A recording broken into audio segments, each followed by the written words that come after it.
I'm Chris. And I'm Jeff. Welcome to Season 3 of Fresh and Uncooked, the podcast where Jeff and I take you on a journey of food discovery. Join us every episode as we explore new and exciting menu items, taste test products, and give our honest opinions on the food we love. This episode is called what, Jeff? New Cuisine Discoveries. Before we get into that, let's catch up on some recent food news like what product from Pepsi is saying goodbye after 24 years? What? A pizza from the 90s is coming back in February. Oh, boy. And there are some new ways to enjoy a Reese's. All right. 7 ways 7? that are new to enjoy a Reese's. So grab a snack, sit back, and enjoy episode 52 of Fresh and Uncooked. Any news? Is there any news? I have news. Food news. Bad news travels fast. Pepsi's lemon lime soda, Sierra Mist, is being discontinued. Oh, my God. Here's the funny thing. I just had some the other day. Did you? Yeah. You should buy some more, Okay. put it in your cabinet for like 20 years, and then go on eBay and sell it for like $100 a can. Oh, they'll just bring it back in 5 years anyway. Possibly if their new replacement for Sierra Mist doesn't do well, with Sprite dominating the lemon lime category and of course made by Coca-Cola, Pepsi is doing whatever it can to try and compete, and that's why they've launched Starry, a crisp, clear, refreshing lemon lime soda. Wow. Okay. So Sprite even does better than 7-Up, too? Yeah. Okay. Well, Sprite is delicious. I feel it has just like, it really does have its own unique lemon lime taste. Yeah, I'm more of a ginger ale guy when it comes to like non-cola drinks. So like Sprite, Sierra Mist, 7-Up. I don't know if I could put those in like a top 3 order because I just don't have it enough. But Pepsi's using the tagline Starry hits different for their new soda. In the coming months, the Starry brand will make a series of announcements about its marketing plans, including a national TV commercial, digital social content, large-scale sports, culture, and entertainment partnerships. Starry hits different. Starry hits different. Okay. Do you prefer 7-Up over Sprite, over Sierra Mist? You know, I think Sprite would be my favorite. Yeah. Okay. Well, Sprite, then 7-Up, then Sierra Mist. Pizza Hut is bringing back an iconic fan favorite from the 90s, Jeff. Oh, which one's that? The 16-inch New York-style pizza, the Big New Yorker, will return. Okay, Pizza Hut.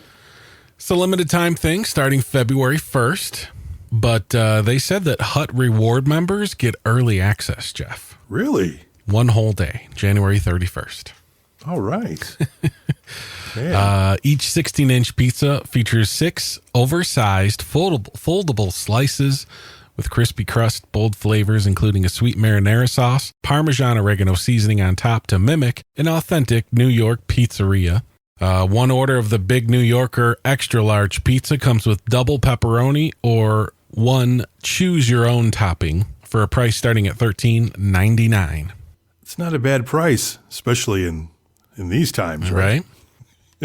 Apparently, after many social media, Reddit, change.org petitions with thousands of signatures to bring it back, Lindsay Morgan, the chief marketing officer at Pizza Hut, said, at 30% larger than our large pizza, now is the perfect time to answer our customers' requests and bring back the New Yorker in a big way right before the big game next month.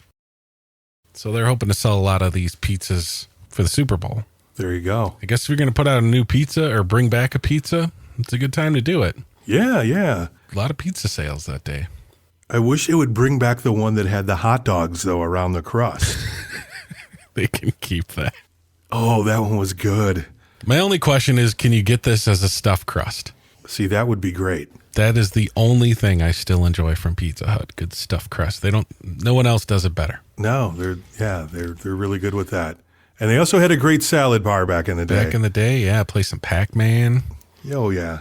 A little salad bar. Talk about a great lunch. Have those like big red like cups that you couldn't see through with your pitcher of Pepsi. That was the one downfall, the Pepsi stuff at Pizza Hut. But, maybe Sierra Mist.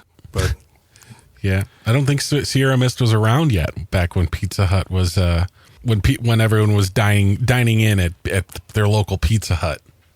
yeah, I'm not sure what your non-cola cola of choice would be. If Reese's has something new, I get excited. And they have 7 new things. Wow, they've been doing some work over at Reese's, huh? All similar but different. All in the frozen section of the grocery store nationwide starting this month.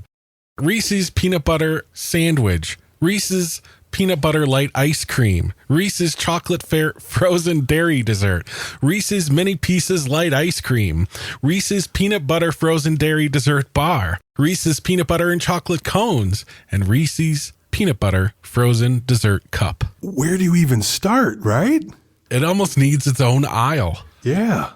And they all sound really good. There's so many descriptions here, Jeff. Which one is your favorite? What's your favorite one? About? Maybe the peanut butter sandwich or the cones. Peanut butter sandwich is peanut butter frozen dairy dessert filling with signature Reese's peanut butter swirl packed between 2 chocolate wafers. So it's kind of like a round ice cream sandwich, but yeah, that better. sandwich does look good. That would probably be the one I would try. The cone, you can keep the waffle cone. Not a waffle cone fan. Reese's Peanut Butter Cones is creamy Reese's peanut butter frozen dairy dessert base and crispy wafer cone drizzled with a chocolate flavored coating. Oh, it's a wafer cone. Wafer cone. Not a waffle cone. But it looks like a waffle cone. Or are they not legally able to say that it's a waffle cone? Unilever or Lever, they're the ice cream makers, and they partnered with the Hershey Candy Company and licensed the name Reese's. And of course, I'm assuming got some flavor recipes for it. They're also expanding with a new line of Heath Bar tubs and pints too. So maybe you prefer the toffee Heath Bar. Haven't heard that name in a while, a Heath Bar. They're still around. Yeah, that's odd, isn't it? That's a throwback. They're coming out with bars and tubs of frozen dairy / light ice cream / ice cream. I don't know which one, but I thought Heath Bars only existed in the world of Dairy Queen for a blizzard. Really quickly, Burger King has their international chicken sandwiches out, the Italian one, the American one, and they also have a new Mexican one. And I need to try it. I'm trying to aim before next episode. I definitely want to try it so we can talk about it. But it looks like the same things that were on that Ghost Pepper Whopper. The same kind of jalapenos, the same cheese. So I really like that Whopper. So yeah, it wasn't bad at all. A huge fan of the original chicken sandwich. So I got to try. They also got those BK stackers back. Yes. Double, triple, or quad. The BK stackers, all with bacon too. I love that. Just when you thought 3 patties wouldn't do, man, Burger King heard me loud and clear, didn't they? 4 patties are available. Stack them up. That's your food news for episode 52.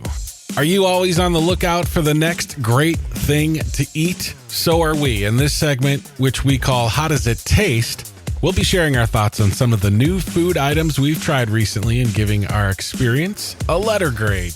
Jeff, $2 chicken burritos at Taco Bell. How does it taste? Oh, there's 2 of them, Chris. So the first one's the Chipotle Ranch grilled chicken burrito. This one is not my favorite one. I'll just start by saying that. Okay. So grilled chicken with the Fiesta strips, which I don't understand why Taco Bell strips. Yeah, why do they ruin things? I don't need that. It's a little crunch, Jeff. I know. The avocado ranch sauce, at least the one that I had, it didn't seem to have much of that. And there's also a creamy chipotle sauce as well. No, there wasn't enough sauce on this one. All I could get was that crunch. Lettuce, tomatoes, that the annoying shredded cheese, crunch. the annoying crunch, all on a warm flour tortilla. This was not my favorite one. Would I get this one again? No. But it seems like this one is going to be permanently on the menu. Oh, the one you don't care for. The one that I don't care for. Yeah, well, that stinks. Now, the other one that they say, at least it says this on the app and in the store and everything, This one is for a limited time. And this was my favorite one. This is the one that I definitely suggest. It seems like it's more substantial. So you're getting more for your $2 than you are with the Chipotle Ranch grilled chicken burrito. Okay. I think that one's filled mostly with with the Fiesta strips. It's a lot of filler. Yeah. So a lot of filler with that. So the one that I love, this is my choice, and I will be having this again before they go away, unless for some reason they go away today. The Salsa Verde grilled chicken burrito. Sounds good. Now, Salsa Verde, Love salsa verde. I think we've talked before, that's one of the things that Taco Bell got rid of that I'm most upset about. More so than the old taco salad, more than the Mexican pizza, which is back, but they got rid of their Salsa Verde sauce. You can't get green sauce at Taco Bell in a packet. But apparently you can get it in a $2 chicken burrito. Exactly. So I'm thinking to myself, well, the green sauce is back. Like, can it not just stay there? But so it has sour cream. There's a 3-cheese blend that they put in there, some rice that goes along with the chicken. So like I said, it makes it a little bit more substantial than the other one. So I would definitely go with that Salsa Verde chicken one. And it's that Verde. They put the verde on themselves, or like, do you They get do. packs? Oh, okay. Yeah, they put it on themselves Okay. because they don't have the packs. I thought maybe they'd, bring the packs back and you could stack up on them, Wouldn't that be great? They'd probably bring them back, but they would test it out in like Albuquerque or something, just a place that I would not necessarily visit. Right. But I'd go to Albuquerque for the Salsa Verde. So the one you didn't like, what are we giving it? As far as a letter grade, I would give it a D. Oh, okay. Enough said. Even at $2, it's the filler, man. It's all those Fiesta strips that are in there. So the Salsa Verde grilled chicken burrito, I would give that one, I'm grading on a curve, so it's an A-. Wow. Yeah, it's pretty solid. Wow. All right. For $2. I'll have to give it a try since it's a limited time thing. Yeah, I mean, so for $6, now for $6 you get 3 of them. Plus tax and everything, obviously, Yeah. and you're going to walk away pretty good. Yeah. What is this, 1999? All right, so Chris, the Doritos Sweet and Tangy Barbecue, how does it taste? Surprisingly tangy. Ooh, okay. Is there more tangy than sweet? There's more tangy than sweet and more tangy than barbecue. Oh. Yeah, I wasn't aware of the Doritos Sweet and Tangy Barbecue flavor being out there, but I did see it at Sam's Club, randomly walking by the chip aisle. Oh, okay. And I was like, oh, and put it in my cart. So you got a lot of Doritos as well, huh? Yeah, big bag of Doritos. I'm waiting for those Doritos dips that we talked about last episode. Still haven't seen those, but this random sweet and tangy barbecue, your classic Doritos shape. It's like a little taste of barbecue flavor at first, and then just this tanginess that is kind of hard to describe because it doesn't really have a flavor. It's just like a bright, acidic note to it that it kind of just lingers. And it's a little too sharp and it lasts a little too long. It's like lemon or lime, but without the lemon lime like taste, just like a burn. Like you got a hot frying pan and you throw a dab of butter and it just sizzles away. It just kind of burns your tongue a little bit. Okay. Not like spicy, you know what I mean? But Yeah. yeah, so I wasn't too thrilled with them. Wow. Yeah. That's unfortunate. I mean, C-. It's not like I threw the bag away or anything. Okay. It could have been worse. It could have been a lot better. I mean, Frito-Lay, they have like good barbecue flavors. What did they do to change this? Sweet and too tangy barbecue Doritos, C-. So I don't know if I'm trying these or not. Yeah. I mean, if you see a little bag, don't right. buy the big bag. Of course, the little bag is probably $4, where this was like $7. So, make your own decision on that one. True. Hey, it's Chris and Jeff here, and we want to tell you about the Nutter Machine. With the Nutter Machine, you can make nut and plant-based milks at the push of a button, all from your countertop. This isn't a big, bulky blender. This is a sleek-looking, compact, and versatile machine that can make all sorts of nut or plant-based milks. almond milk, rice milk, oat milk, even coconut milk. Takes anywhere from 2 to 15 minutes to blend, depending on the type of nut used and your desired creaminess. The average time for most milks is about 2 to 5 minutes. Yeah, super simple to use, super fresh result. And no preservatives and additives. You control the ingredients your milk contains. Order online today and save $10 by using our coupon code CHRIS10 at checkout. Thenutter.com. That's thenutter.com. N-U-T-R. Build a more sustainable world, one glass of nut milk at a time. All right, before we get into new cuisine, it's the first episode of 2023, Jeff. Yeah. So that means season 3 is here. So thank you to our listeners that have been here and anyone catching us for the first time. We hope you enjoy the podcast. And new for season 3 is basically what's new getting changed. We used to call it what's new when we give our letter grades on stuff we tried. We're just calling it how does it taste. You probably noticed that. That's it, really. I think Jeff and I will be sticking with the current format for at least, the beginning parts of season 3. You might see some changes, but there's some things in 2022 that were very trendy, Jeff, and I just want to hear your thoughts before we get into it. Yeah. Specifically, the top 10 TikTok food trends for 2022. You tell me if they should continue for 2023 and beyond. Number 10, butter boards. Oh, no. No?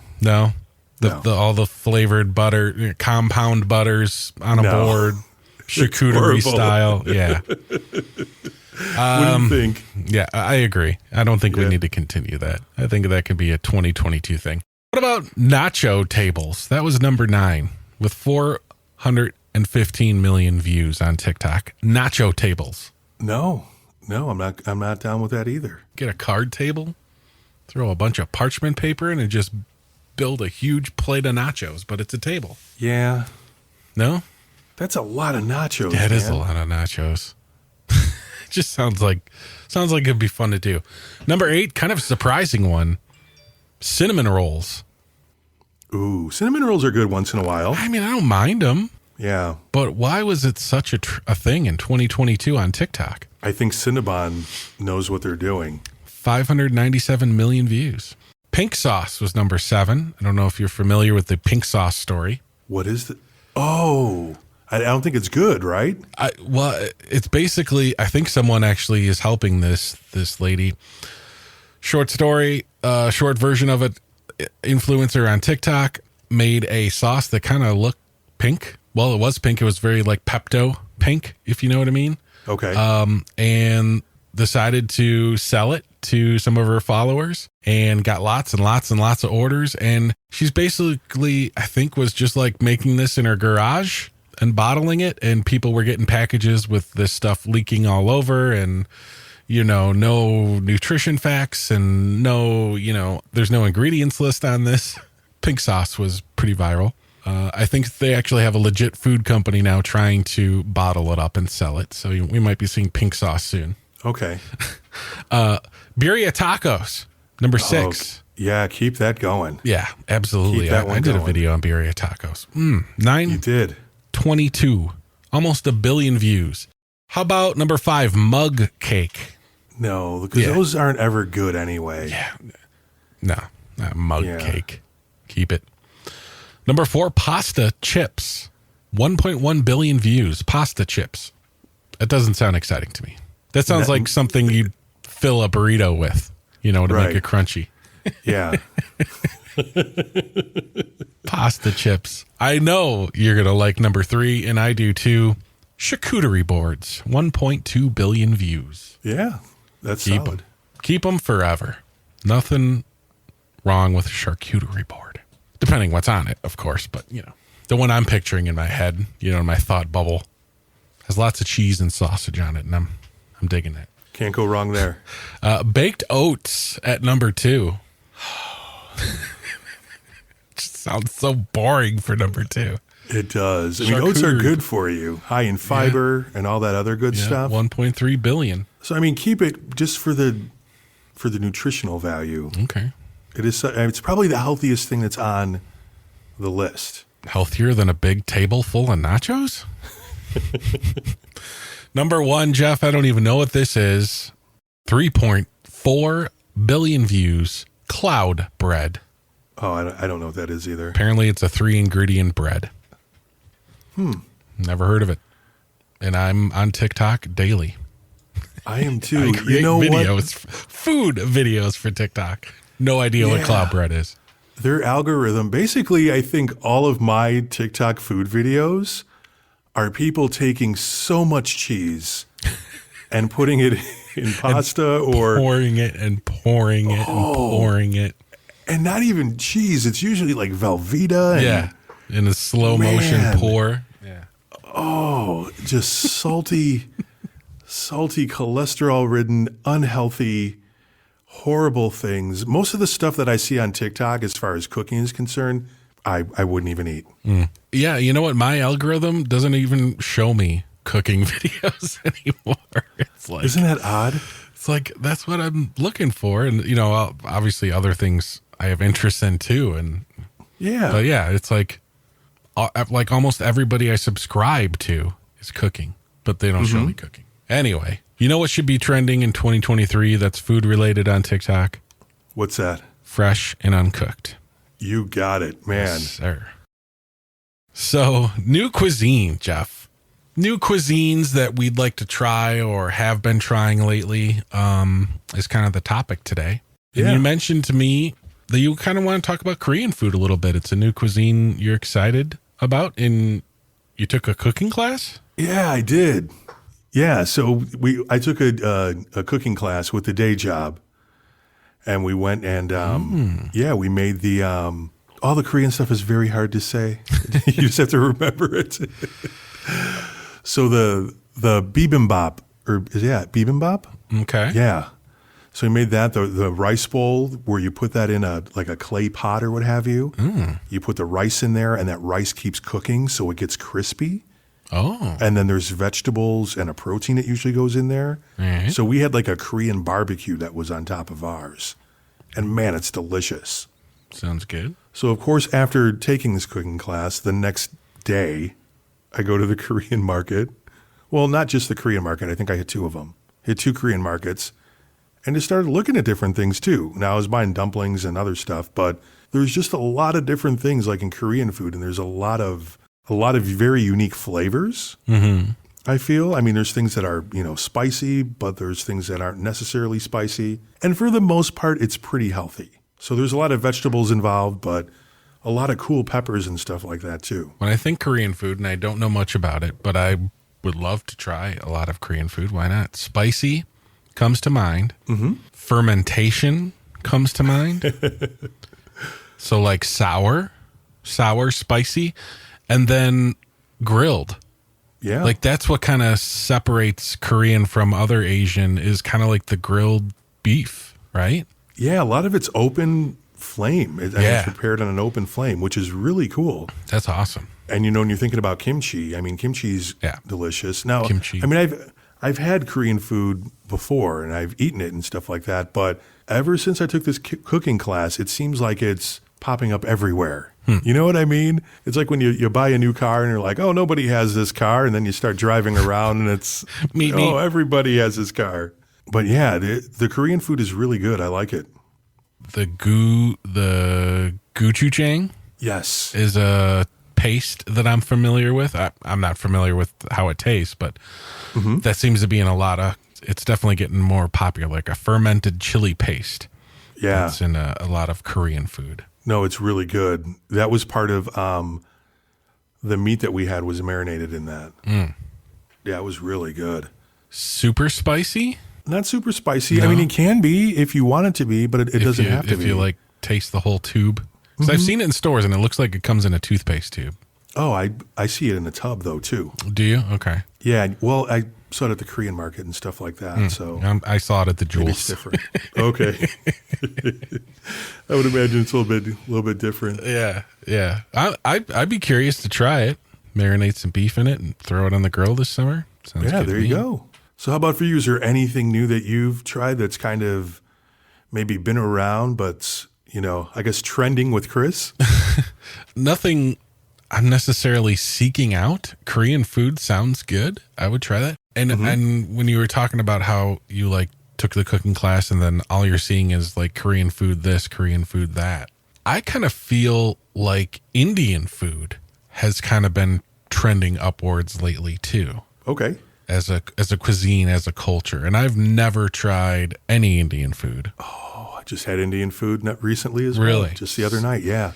I love Indian food. Tikka masala is probably the most popular thing that I can think of in my head as far as Indian food goes. No idea what to expect and taste with tikka masala, but it seems to be like the pad thai of Indian food almost.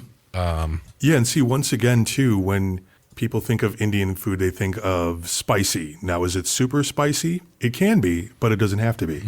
I think It's curry. really just kind of like anything else. I think curry when I think Indian food.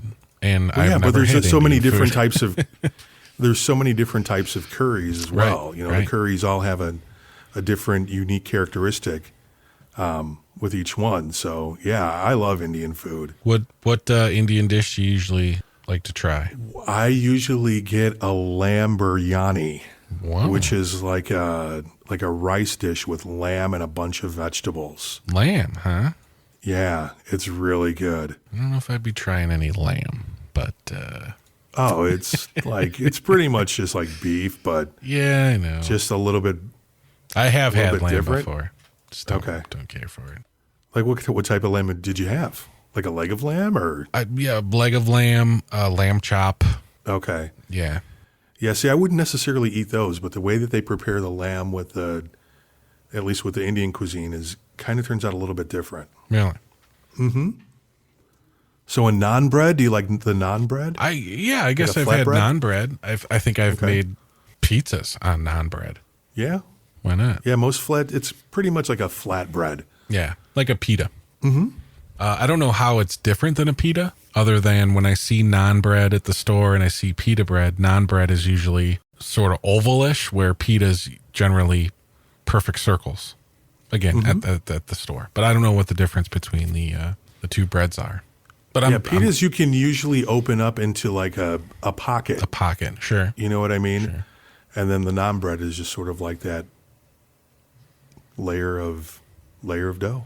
Yeah, I'm good with Naan bread is good. naan bread or pita bread. And samosas, I like the samosas. The Girl Scout cookies? No, those used to be Those are Samoans, but now Samoas. they're not. Yeah. No, the samosas, they're basically like this like deep fried potato.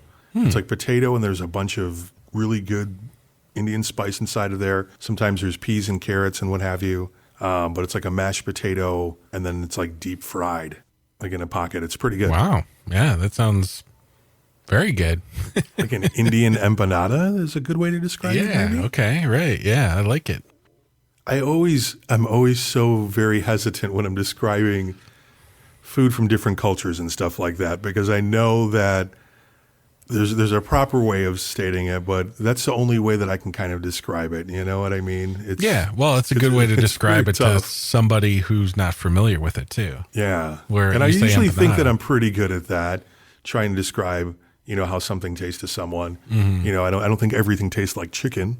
There's a few things Right. that do, but I might be trying some Costa Rican food really, soon. are you going to Costa Rica? No, I almost moved to Costa Rica though. Did you really? Long time ago. I did not know about this. I don't know exactly how close I was to moving to Costa Rica. I was probably 10, 11 years old. Okay. And my dad got a job offer in Costa Rica. And I don't know exactly what happened, but it fell through and we didn't move. But yeah, I almost became a Costa Rican. Wow. How about that? It's pretty crazy. So there's this, we might have to talk about this sometime. There's this company. It brings food from downtown Chicago out to the suburbs. Oh, Dwell Social? Yes, that's exactly what it is. Dwell Yeah. Social. And they happen to come to my town every week, it seems like. And one of the restaurants is a Costa Rican restaurant. So I was like, I want to try this app to see how good it is. Yeah. And Costa Rican food sounds like something I should try. Wow, that sounds great.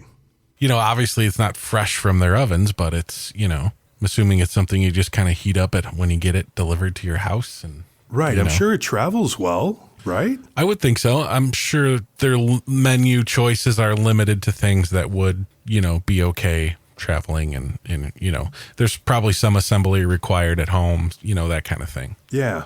It's not like Grubhub, from McDonald's. There's probably a little bit more involved, but I could be wrong. Maybe it is. Yeah, you 'Cause I haven't never tried know, it yet. right? But yeah, You have to try. there's all sorts of good things that always get emailed to me for this, and I'm like, I got to try it one of these days. And I think when this Costa Rican restaurant comes, I'm going to give that a try. Nice. Anything particular that you saw on the menu? No, I was kind of looking up some things because it doesn't explain it like maybe it should, coming from, I don't know how many people frequent Costa Rican cuisine, but the names of dishes and stuff, you almost kind of have to do a little research because they don't give great descriptions. Okay. Some empanadas actually were some things on there, just with different spices that the Costa Ricans use. Plantains in many Okay. different ways was on there. Ooh, that sounds good too. A lot of skirt steak stuff. So sandwiches to, big family size trays. So a key lime, some sort of like Costa Rican key lime pie, which kind of Okay. caught my eye. Milkshakes, a little bit of everything, Jeff. Bring it on. And everything came, I think, with free chips and some kind of Costa Rican salsa. Man, that sounds good. Sounds excellent. A little fancier than, a taco Yeah, there you go. or, a burrito bowl or, All that stuff. yeah, exactly. Yeah, plantains are delicious. I got an air fryer for Christmas finally. Oh, yeah, that's right. An air fryer, let me tell you, it's really cool. And one of the YouTube videos that I saw Yeah. had plantains in there in the air fryer. Did you So like a sweet? Was it a sweet recipe or savory? Yeah, it was a sweet recipe. It was just kind of like just a plantain recipe for the most part. But yeah, it looks really good. So I might have to try that out sometime soon. I think I've had plantains before. I'm almost positive I have. Not anytime recently though. Yeah, I like plantains. It's good stuff. A starchy banana, Yeah, for the kinda, most part. right? Would be the way to describe it. I'll try some Costa Rican food. I'll try to try some Indian food this year. I'm always down to try some Korean food. Everything sounds good over there too. New Year's resolutions, I guess. Try new cuisine. Wow, Chris, I'm very proud of you. Well, this was episode 52. Season 3 just began for us. Fresh and Uncooked, the podcast. You can find all of our social media links in the description of the podcast. Jeff, until next week. Enjoy what you eat.